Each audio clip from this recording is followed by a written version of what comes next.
जहां तहां जब मूड करता है वक्फ अपना दावा ठोकने लगता है। ये मनमाने दावे ऐसे हैं जो अब थम नहीं रहे हैं दर्शकों। लगातार दावों पर दावों की पोल भी खुल रही है, लेकिन फिर भी नहीं रुक रहे। अब बड़ी दिलचस्प बात आपको बताता हूं दर्शकों, जो वक्फ बोर्ड के साथ है। वक्फ बोर्ड जहां खुद फंस जाता है वहां से बैकआउट कर देता है, पीछे हट जाता है। उसे लगता है कि अब तो फंस गए। योगी आदित्यनाथ के उत्तर प्रदेश में बीते दिनों हमने आपको बताया था, सबसे पहले वक्फ बोर्ड ने इसी तरह अपने पैर खींचे हैं। ये देखिए उदय प्रताप कॉलेज बनारस का 100 साल पुराना कॉलेज है दर्शकों, और कॉलेज पर वक्फ बोर्ड ने 6 साल पहले अपना दावा ठोका था इसी कॉलेज में दर्शकों। लेकिन जब यूपी में इसकी पोल खुली तो सुन्नी सेंट्रल वक्फ बोर्ड ने अपने 6 साल पुराने दावे को खत्म कर दिया, भाग गया।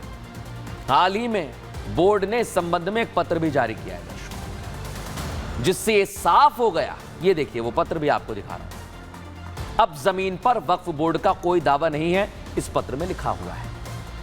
अब आप सोचिए दर्शकों, कैसे वक्फ बोर्ड अलग अलग अपने दावे करता है, लेकिन अब नया दावा कहां पर सामने आ गया है, आइए जरा आपको दिखाता हूं। ये आप देखिए, एक तरफ है कर्नाटक, उत्तर प्रदेश मैंने दिखाया। अब कर्नाटक में किसानों की 1500 एकड़ जमीन पर दावा किया, गांव पर ही कब्जा बता दिया। लेकिन यहां से निकलकर अब कहां पहुंच गया है, महाराष्ट्र में दर्शकों, जहां पर देवेंद्र फडणवीस मुख्यमंत्री बने, और अब महाराष्ट्र में भी वक्फ अपना दावा कर रहा है। लेकिन सोचिए दर्शकों, जिस तरह से कर्नाटक में जमीन हड़पी गई, उत्तर प्रदेश में तो मुश्किल खड़ी हुई है, लेकिन अब महाराष्ट्र में क्या हाल हो रहा है आज आपको बताने वाला हूं, क्योंकि यहां पर भी वक्फ का हाल कुछ ऐसा ही होने वाला है।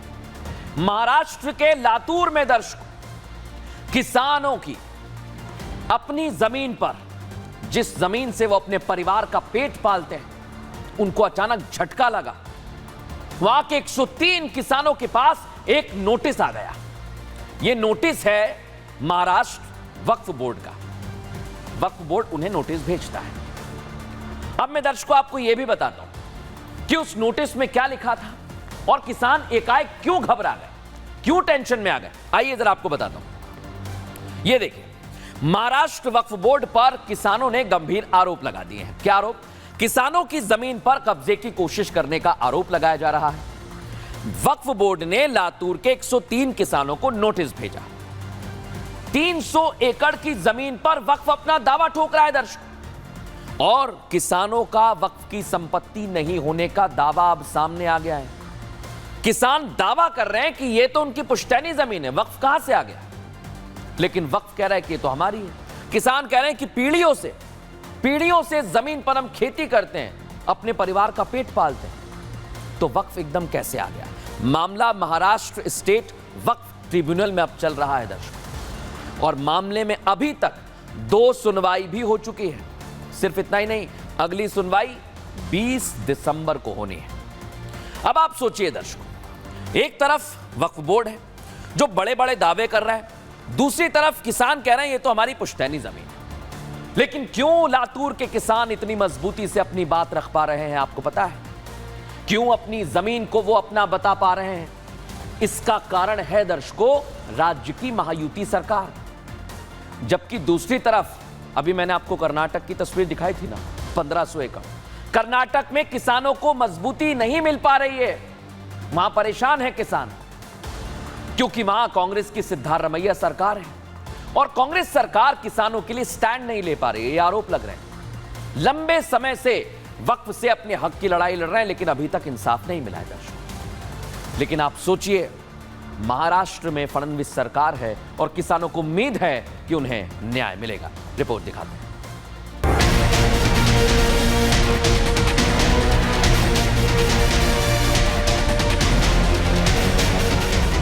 महाराष्ट्र चुनाव में महायुति की बंपर जीत हुई है, लेकिन महाविकास आघाड़ी के अरमानों पर पानी फिर गया है। सरकार तो नहीं बना पाए, लेकिन वक्फ बोर्ड के निशाने पर किसान की जमीन जरूर आ गई है। वो भी 1, 2, 10 किसानों की नहीं, बल्कि पूरे 103 किसानों की। जमीन भी 1-2 एकड़ नहीं, बल्कि पूरे 300 एकड़। लातूर के 100 से ज्यादा किसानों की जमीन पर दावा छत्रपति संभाजी नगर स्थित महाराष्ट्र राज्य वक्फ अधिकरण में दायर किया गया है। इसके बाद से किसानों के माथे पर चिंता की लकीरें हैं। हालांकि उन्हें भरोसा है कि उनके साथ अन्याय नहीं होगा, क्योंकि महाराष्ट्र में फडणवीस के नेतृत्व वाली महायुति सरकार है। मामला सामने आने के बाद डिप्टी सीएम एकनाथ शिंदे साफ कर चुके हैं कि किसानों के साथ अन्याय नहीं होने देंगे। ये सरकार आम जनता का है, किसी के ऊपर भी अन्याय नहीं होने देगा। महाराष्ट्र में तो फडणवीस सरकार है, लेकिन कर्नाटक के किसानों को अभी भी आस है कि उन्हें कब न्याय मिलेगा, क्योंकि कर्नाटक में किसानों की 1500 एकड़ की जमीन पर जब से वक्फ बोर्ड ने दावा ठोका है और कांग्रेस बिना किसी स्पष्टीकरण के वक्फ बोर्ड के समर्थन में खड़ी हो गई है, बिना किसी जांच पड़ताल की नोटिस पर नोटिस जारी हो रहा है। वक्फ की मनमानी पर अंकुश लगाने के लिए मोदी सरकार वक्फ संशोधन बिल लेकर आई। उसी के बाद से संग्राम छिड़ा हुआ है, लेकिन वक्फ अपने रवैये से पीछे हटने को तैयार नहीं है। वक्फ पीछे नहीं हट रहा है। किसान इधर नोटिस मिलने के बाद वक्फ बोर्ड के विरोध में आ गए दर्शकों, और असदुद्दीन ओवैसी और उनकी पार्टी AIMIM किसानों के खिलाफ आकर खड़ी हो गई है। दर्शकों सोच लीजिए आप, क्योंकि मुसलमानों के रहनुमा असदुद्दीन ओवैसी बनते हैं और अब वक्फ बोर्ड के समर्थन में आ गए, किसानों के विरुद्ध खड़े हो गए। आप ये बस जान लीजिए, वक्फ की तरफ से लंबी सफाई भी देने लगे हैं और कुछ मस्जिदों के सर्वे पर सवाल उठाने लगे हैं, उस पर आमादा हो गए, मामले को घुमाने लगे हैं। सुनिए जरा क्या कह रहे हैं। शेतकरी लोग, किसान लोग इस बात का दावा करते हैं कि भाई ये जगह हमारी है, उनके पास सबूत पेपर वगैरह है, तो वक्फ बोर्ड ऐसी 100 नोटिस जारी करे, उससे क्या फर्क पड़ता है। अगर वक्फ बोर्ड में वो जगह रजिस्टर है और वक्फ की जगह है, तो आज नहीं तो कल शेतकरी लोगों को वो जगह वापस देनी होगी। अच्छी भली मस्जिद है, 700-800 साल पुरानी मस्जिद है, और इस बात का दावा किया जाता है कि वहाँ कभी मंदिर था। जाहिर बात है हमें सताया जा रहा है, हमारी जमीनों पर कब्जा करने की कोशिश की जा रही है। ये तो सुना आपने AIMIM के नेता को, लेकिन आप सोचिए दर्शकों कि अब वक्फ जो बार बार कब्जा कर रहा है महाराष्ट्र से, उल्टे पांव वापस लौटने वाला है। क्यों, इस रिपोर्ट में समझिए।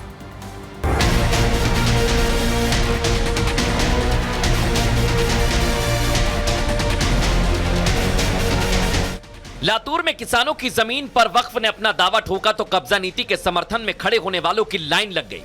शुरुआत AIMIM के नेताओं ने की, जो शुरू से ही मुसलमानों के हक की बात करने वाला लाउडस्पीकर बजाते हैं। लातूर को लेकर भी उन्होंने अपना वॉल्यूम तेज कर दिया है। वक्फ बोर्ड की जगह है, चाहे वो आज खेती कर रहे हों या उनके बाप दादा लोग पहले से खेती कर रहे हों, तो जाहिर बात है कि वक्फ की जगह है, वक्फ बोर्ड उनको नोटिस दे सकता है और अपनी जगह वापस मांग सकता है। वक्फ बोर्ड का मतलब यह है कि मुसलमान जो जगह वक्फ करता है तो वो उसकी अपनी मिल्कियत की जगह होती है, तो वो वक्फ करता है। किसान गैर कानूनी तरीके से रह रहे होंगे, AIMIM के नेता की ये बात हजम नहीं हो रही है, क्योंकि जो किसान देश की अर्थव्यवस्था में सबसे अहम माने जाते हैं, मेहनत कर देश का पेट भरते हैं, उसे ही अपनी जमीन का पता नहीं होगा। इन सियासतदानों को सियासत में भी मजहब दिखता है, लेकिन महाविकास अघाड़ी के नेता कागज दिखाने की बात कहते नजर आ रहे हैं, जिसे लेकर बीजेपी हमलावर है। नहीं, मुझे पता नहीं ना, एक्चुअली फैक्ट क्या है मुझे पता नहीं, तो उस पर मैं चर्चा कर, अगर किसान के नाम 7/12 है, मालिक वो है, तो ऐसा वक्फ उनको नोटिस नहीं दे सकता है, यही मेरा कहना है। लेकिन क्या स्थिति है मुझे पता नहीं। वक्फ बोर्ड ने बदमाशी की है, वहाँ पर हमारी सारी जमीन हड़प ली है। सारी जमीन जो नियम के बाहर हड़पी है, सारी जमीन किसानों को और हिंदू देव देवता के ट्रस्ट को, और जिसको भी जिस समाज की जमीन ली है, चाहे मुस्लिम हो, चाहे हिंदू हो, चाहे दलित हो, वक्फ बोर्ड ने सभी प्रकार की जमीन अपने कब्जे में ली है। जब से वक्फ संशोधन बिल की सुगबुगाहट हुई है, उसके बाद से ही रह रहकर विरोध के स्वर उठ रहे हैं, जबकि इसे लेकर JPC का गठन तक कर दिया गया है। लेकिन बावजूद इसके सरकार पर मुसलमानों पर अत्याचार के आरोप लगाए जा रहे हैं, जिसे लेकर बीजेपी अब हमलावर है। जब से 2014 के बाद से मुसलमानों से जुड़े हुए जितने मसाइल हैं, उन मसाइल के अंदर मुसलमानों को तकलीफ दी जा रही है, ये पूरा देश देख रहा है। आज हमारी मस्जिदें महफूज नहीं है, दरगाहें महफूज नहीं है, औकाफ की ज़मीनें महफूज नहीं है। जबरदस्ती अतिक्रमण करके वक्फ बोर्ड ने अपना नाम डाला है, पूरा इसका दोबारा डिजिटलाइजेशन होना चाहिए, सारा रिकॉर्ड क्लीन होना चाहिए। कितना भी विरोध कर ले, चाहे कितने भी नैरेटिव गढ़ ले, मोदी सरकार का विजन एकदम क्लियर है। वक्फ संशोधन बिल पास होकर रहेगा और इस बात पर मोहर पीएम मोदी के साथ गृह मंत्री अमित शाह भी लगा चुके हैं। अब दर्शकों, प्रधानमंत्री मोदी और गृह मंत्री अमित शाह तो वक्फ संशोधन बिल पर काम कर रहे हैं, लेकिन इधर महाराष्ट्र में महायुति की सरकार बन गई। देवेंद्र फडणवीस मुख्यमंत्री बन गए।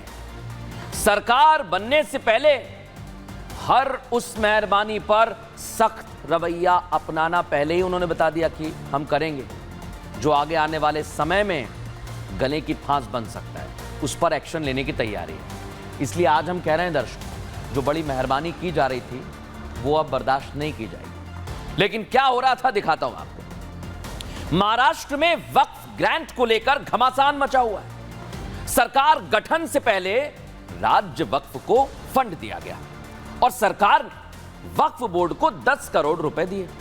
देवेंद्र फडणवीस ने 10 करोड़ फंड देने पर ऐतराज जताया है। फडणवीस के ऐतराज के बाद ग्रांट का आदेश वापस ले लिया गया है। राज्य वक्फ बोर्ड ने ग्रांट को वापस ले लिया है और इसे गलत बताया है। सोचिए आप, जो ग्रांट वापस लिया उसे गलत बता रहे हैं। धर्मगुरुओं ने ग्रांट वापस लेने पर सवाल उठाए हैं और समाजवादी पार्टी भी मैदान में आ गई। सोचिए, सपा बोल रही है कि वक्फ बोर्ड को 100 करोड़ मिलने चाहिए, जो वापस लिया है वो तो दीजिए और ज्यादा दीजिए। लेकिन आप सोचिए कि ऐसे ही अगर वक्फ कब्जा करता रहा दर्शकों, तो फिर जगह जगह की जमीन वक्फ के नाम हो जाएगी। लेकिन अब एक्शन इस पर लिया जाएगा।